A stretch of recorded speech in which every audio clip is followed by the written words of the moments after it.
জয় গৌর, জয় নিতাই। আজ 17 জুন 2025 ও 2রা আষাঢ় 1432 মঙ্গলবার। আজ আমি চৈতন্য চরিতামৃত পাঠ করছি। আজ আমি পাঠ করছি শ্রী চৈতন্য চরিতামৃতের মধ্যলীলা প্রথম খণ্ড চতুর্থ পরিচ্ছেদ। শ্রীল মাধবেন্দ্র পুরীর ভগবদ ভক্তির শ্লোক 21 থেকে 40। নারায়ণ হে নারায়ণ, ভবভয় হরণম নারায়ণ। শ্লোক 21। পূর্বে শ্রী মাধব পুরী আইলা বৃন্দাবন, ভ্রমিতে ভ্রমিতে গেলা গিরি গোবর্ধন। শ্লোকার্থ। এক সময় শ্রী মাধবেন্দ্র পুরী বৃন্দাবনে গিয়েছিলেন এবং সেখানে ভ্রমণ করতে করতে তিনি গোবর্ধন পর্বতে উপস্থিত হয়েছিলেন। ইতি শ্লোক 21। শ্লোক 22। প্রেমে মত্ত নাহি তার রাত্রি দিন জ্ঞান, ক্ষণে উঠে ক্ষণে পড়ে নাহি স্থান। শ্লোকার্থ। শ্রী মাধবেন্দ্র পুরী ভগবৎ প্রেমে উন্মত্ত ছিলেন, তাই তার রাত্রি দিন জ্ঞান ছিল না। কখনো তিনি উঠে দাঁড়াচ্ছিলেন এবং কখনো তিনি ভূপতিত হচ্ছিলেন, কেননা গভীর ভগবৎ প্রেম হেতু তার স্থানাস্থান জ্ঞান ছিল না। ইতি শ্লোক 22। শ্লোক 23। হরে কৃষ্ণ। শৈল পরিক্রমা করি গোবিন্দ কুণ্ডে আসি, স্নান করি বৃক্ষতলে আছে সন্ধ্যায় বসি। শ্লোকার্থ। গোবর্ধন পরিক্রমা করে, হরে কৃষ্ণ, গিরি গোবর্ধন পরিক্রমা করে শ্রী মাধবেন্দ্র পুরী গোবিন্দ কুণ্ডে এসে স্নান করেন এবং তারপর সন্ধ্যাবেলায় তিনি একটি গাছের নিচে বসেছিলেন। ইতি শ্লোক 23। শ্লোক 24। গোপাল বালক এক দুগ্ধ ভাণ্ড লঙ্গা, আসি আগে ধরি কিছু বলিল হাসিয়া। শ্লোকার্থ। তিনি যখন একটি গাছের নিচেই বসেছিলেন, তখন এক গোপ বালক এক ভাণ্ড দুধ নিয়ে এসে মাধবেন্দ্র পুরীর সামনে সেটি রেখে দিয়ে মৃদু হেসে তাকে বললেন। ইতি শ্লোক 24। শ্লোক 25। পুরী এই দুগ্ধ লঙ্গা করো তুমি পান, মাগি কেনে নাহি খাও কিবা করো ধ্যান। শ্লোকার্থ। দয়া করে এই দুধটুকু গ্রহণ করো, তুমি ক্ষুধার্ত হলেও কেন কারো কাছে খাবার চাও না? তুমি সব সময় কার ধ্যান করো? ইতি শ্লোক 25। শ্লোক 26। বালকের সৌন্দর্যে পুরীর হইল সন্তোষ, তাহার মধুর বাক্যে গেল ভোগ শোষ। শ্লোকার্থ। 26-এর শ্লোকার্থ। সেই বালকের সৌন্দর্য দর্শন করে মাধবেন্দ্র পুরী অত্যন্ত প্রীত হলেন। তার মধুর বাক্য শ্রবণ করে তিনি তার ক্ষুধা তৃষ্ণা ভুলে গেলেন।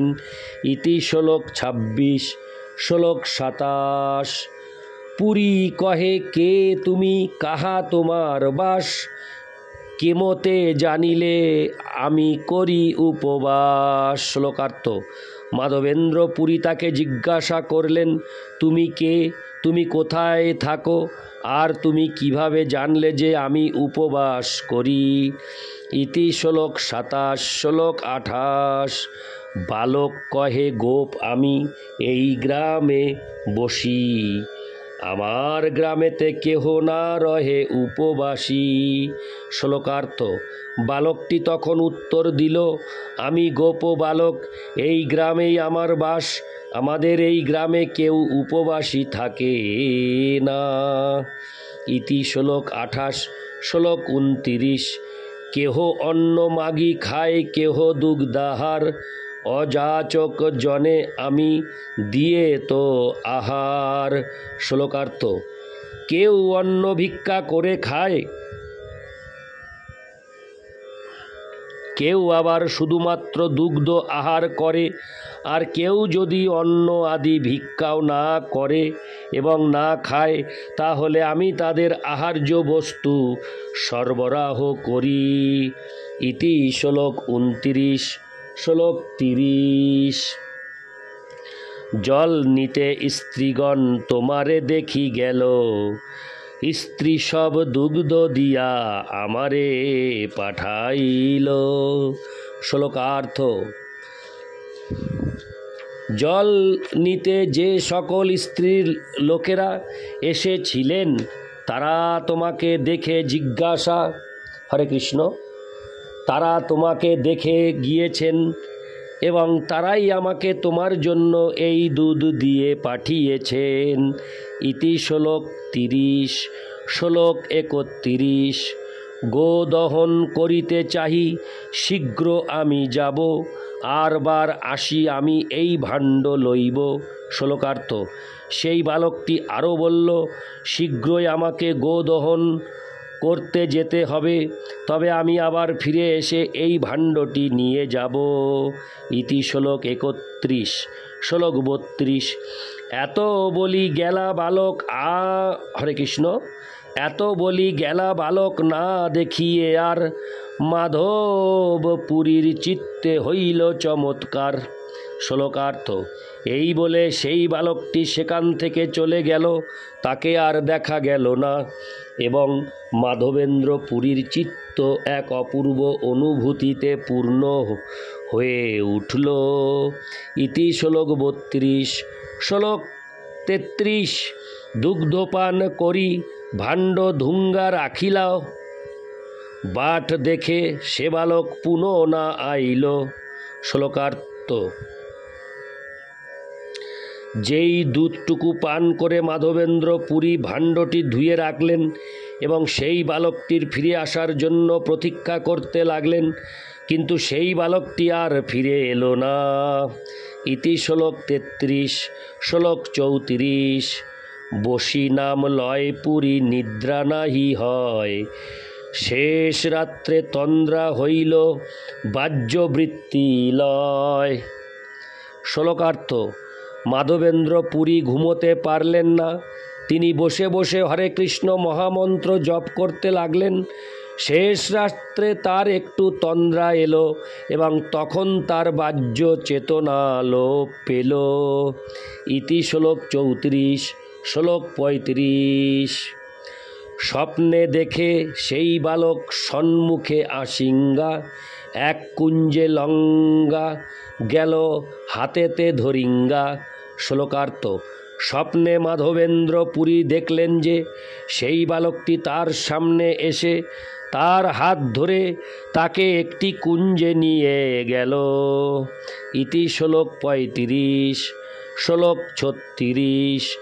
কুঞ্জ দেখাঙ্গা কহে, আমি এই কুঞ্জেরই শীত বৃষ্টি বাতাগ্নিতে মহা দুঃখ পাই। শ্লোকার্থ: মাধবেন্দ্র পুরীকে সেই কুঞ্জটি দেখিয়ে বালকটি বলল, আমি এই কুঞ্জে থাকি এবং সেই জন্য প্রচণ্ড শীত, বৃষ্টি, ঝড় ও তাপে আমি হরে কৃষ্ণ বড্ড কষ্ট পাই।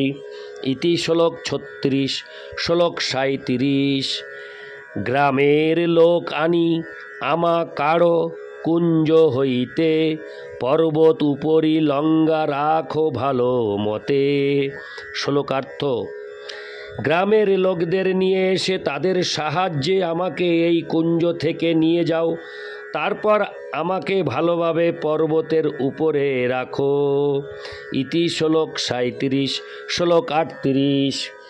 এক মঠ করি তাহা করহ স্থাপন, বহু শীতল জলে করো শ্রীঅঙ্গ মার্জন।